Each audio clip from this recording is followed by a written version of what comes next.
तर रामराम मंडळी, बिग बॉस मराठीच्या 5व्या सीझनला प्रेक्षकांचे भरभरून प्रेम भेटत आहे. कलर्स मराठीच्या इंस्टाग्राम पेजवर आज बिग बॉस मराठीचा एक नवीन प्रोमो समोर आला आहे. यामध्ये वर्षा उसगावकर आणि निक्की तांबोळी यांच्यात कडाक्याची भांडणं झालेली दिसत आहेत.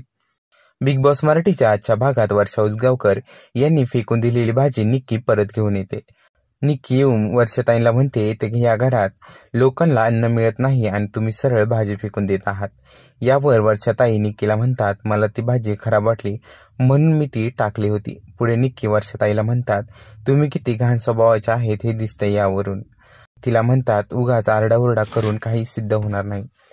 भाजीवरून दोघांमध्ये भांडणं झाल्याची या प्रोमोमध्ये दिसत आहे. आता पुढे काय होतं हे लवकरच समजेल. व्हिडिओच्या खाली कॅप्शनमध्ये लिहिलं आहे की घरात वर्षाताई आणि निक्कीमध्ये भाजीवरून लागले भांड्याला भांड.